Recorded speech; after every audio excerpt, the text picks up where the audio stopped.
Hello everyone, how are you guys doing? I know this is a very tough time for the theater lovers as we are still practicing social distancing.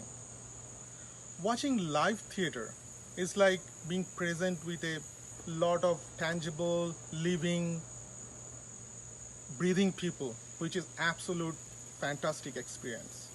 But this pandemic year is an exception. Everything is digital. Namaskar, I am Bishwajit Ghosh from Columbus, Ohio. It has been an absolute pleasure to be part of Spotlight family for past 3 years.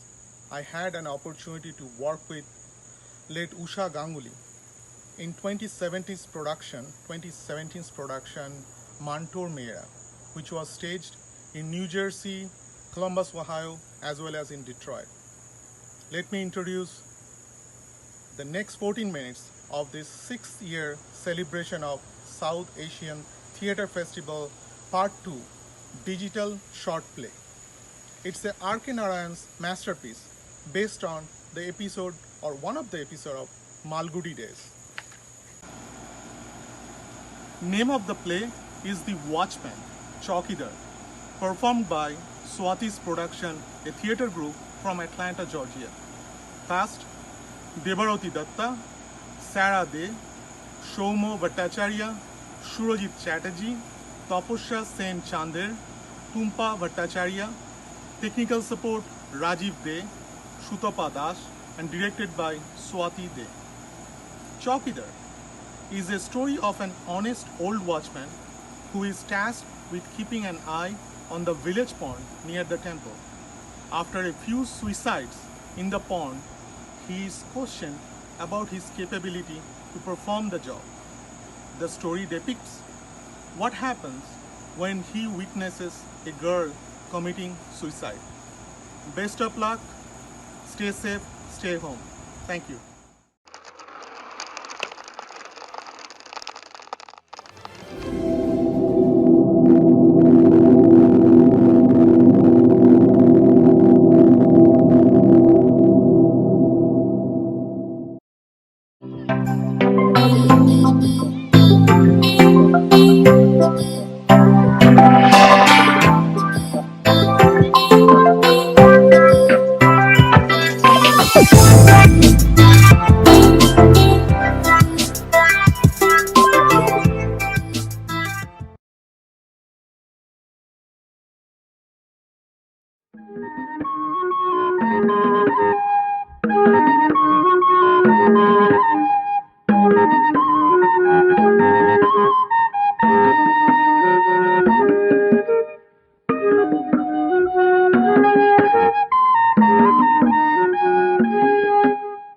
ये कहानी तब शुरू होती है जब पश्चिम की ओर सूरज ढल रहा था।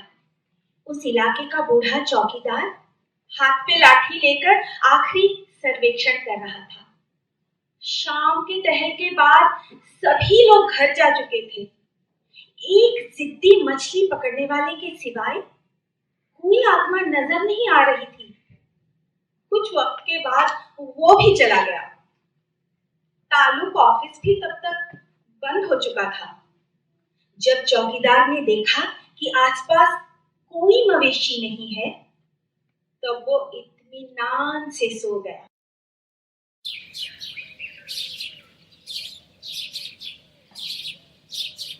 सवेरे जब आंख खुली, तब लगभग 100 फीट की दूरी पर तालाब के किनारे एक धुंधली मानव आकृति तैरती हुई नजर आई। पहले तो वो सोचा कहीं वो भूत प्रेत का सपना तो नहीं देख रहा है। फिर उस ख्याल को छोड़कर वो तहकीकात करने चला गया।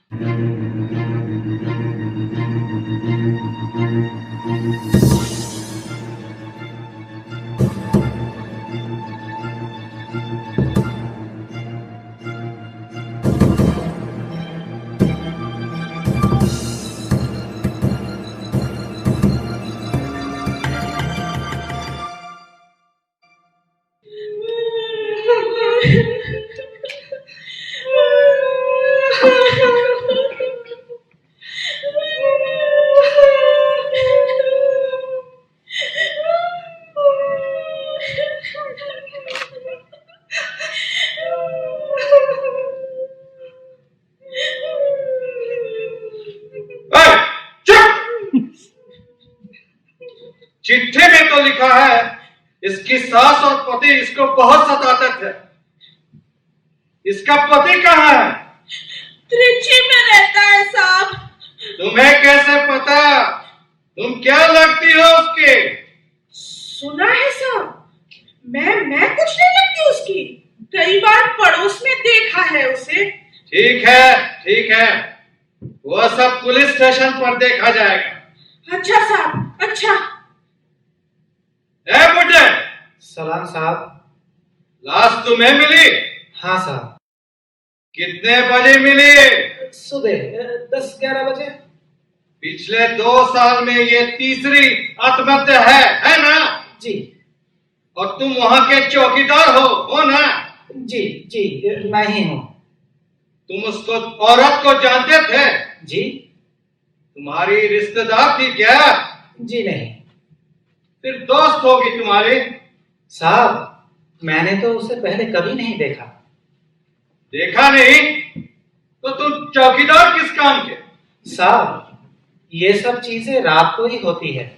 मैं अकेला हूँ। दिन भर जागकर रात को बुढ़े हो गए हो, नौकरी छोड़ क्यों नहीं देते? साहब, कुछ नहीं, देखते हैं जज साहब क्या कहते हैं। हाँ जज साहब, क्या मतलब? तुम्हें कोर्ट में आके गवाही देनी होगी। कोर्ट? गवाही? मैंने तो सिर्फ रिपोर्ट लिखवाई है साहब, मैंने कुछ नहीं किया। फिजूल सवाल मत करो। कानून के मुताबिक तुम्हें कोर्ट में आना ही होगा, समझे? कोर्ट कचहरी में तो वक्त लगता ही है, फिर भी उम्मीद है कि 2-3 महीने तक उस बूढ़े चौकीदार को कोर्ट का बुलावा आ ही जाएगा।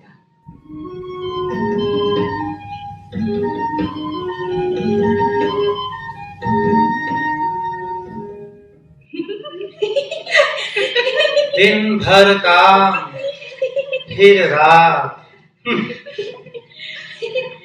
पुष्पा, तुम्हें क्या लगता है इस साल स्कॉलरशिप किसको मिलेगी? सुमति को स्कॉलरशिप जरूर मिलेगी, वो तो पहले से ही होनहार है। होनहार? सुमति तो ट्रस्टी की भांजी है। भांजी है तो है, तुम क्यों जलती हो? पर तुम्हें क्या लगता है, तुम्हें मिलेगी स्कॉलरशिप? क्यों नहीं मिलेगी? जरूर मिलेगी। उसके बिना तो पता नहीं क्या होगा। मुझे तो कोई फिक्र नहीं। अरे स्कॉलरशिप की किसको जरूरत है? मैं तो शादी करके 10 बच्चों की माँ बनूंगी। 10? हाँ, प्रसून चाचा ने तो मेरे लिए एक लड़का भी देखा है। कहाँ का है वो? दिल्ली में रहता है, सब तैयार हो गए हैं। अरे हाँ, तुम्हें देखने एक लड़का आने वाला था ना, क्या हुआ उसका? मुझे क्या पता, अब ऐसे भी शादी किसे करनी है? मैं तो सिर्फ पढ़ाई करके डॉक्टर बनना चाहती हूँ, डॉक्टर पुष्पा श्रीनिवास। अच्छा? जी हाँ, मैं। लड़किया, क्या चल रहा है? रात हो गई, दिखता नहीं। चलो घर जाओ। सारा मजा बर्बाद कर दिया इस बुढ़े ने। चलो घर चलते हैं। जल्दी करो। भागो यहाँ से। वक्त गुजरने के साथ साथ बूढ़े चौकीदार के मन में कोर्ट के राय को लेकर फिक्र शुरू हो जाती है। फिर एक दिन शाम की अंतिम टहल के बाद चौकीदार जब घर में अपने रात का खाना बना रहा था, बाहर तालाब के किनारे कुछ आहट सी सुनाई दी।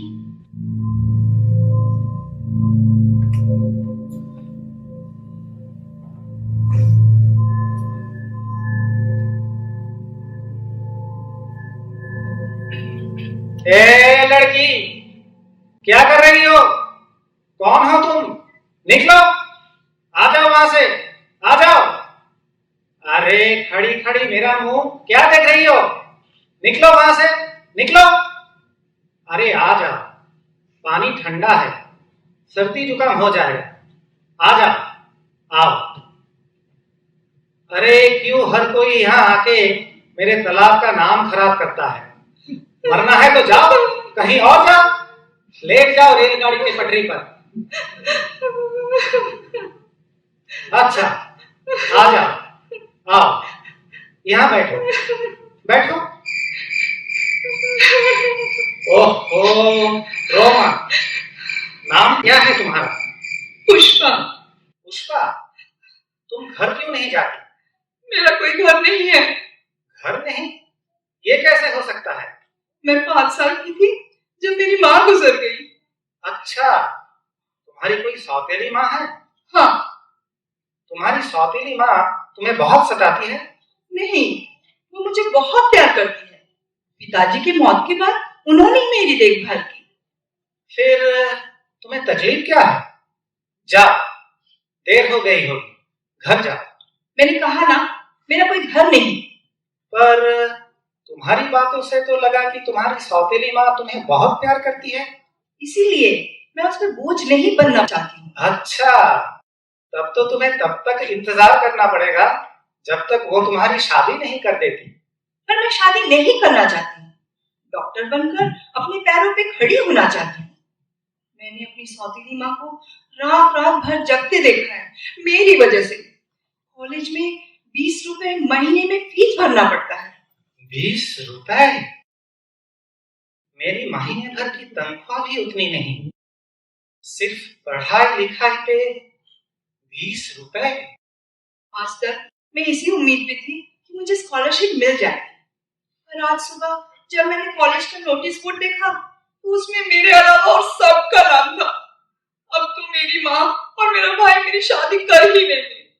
कल को कोई मुझे देखने के लिए आने वाला है। हा हा हा हा हा, ये तो बहुत अच्छी बात है। हा हा हा। नहीं, मैं शादी नहीं करना चाहती, मैं पढ़ना चाहती हूँ। तुम अंदाजा नहीं लगा सकते मेरे दुख दर्द का। दुख दर्द?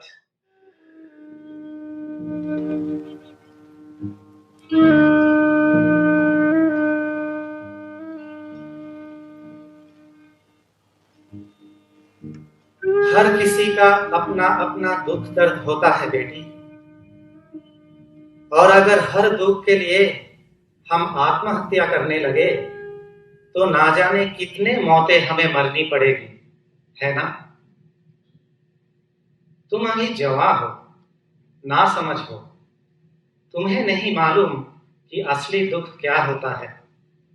जानती हो, मेरी पत्नी ने 8 बच्चों को जन्म दिया था। उनमें से सिर्फ एक ने 11 बसंत देखे, लेकिन भगवान से मेरी कोई शिकायत नहीं है।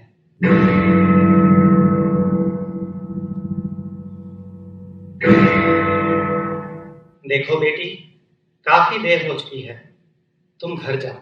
कहा ना, मेरा कोई घर नहीं। जिद मत करो बेटी, घर जाओ, जाओ। तुम मेरी परेशानी बिल्कुल नहीं समझोगे। ठीक है, तो तुम रहो यहाँ, जो मन में आए करो। कुछ हुआ तो कोई मुझे दोषी नहीं ठहरा सकता।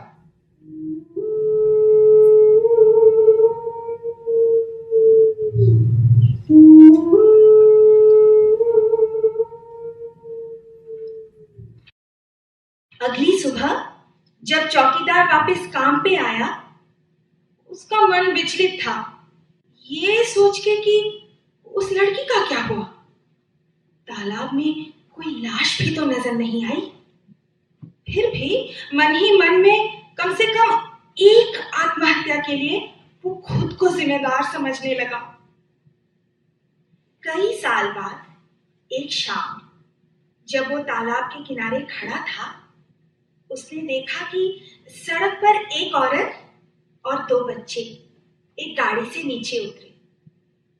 उस औरत का चेहरा उसको बहुत जाना पहचाना सा लगा।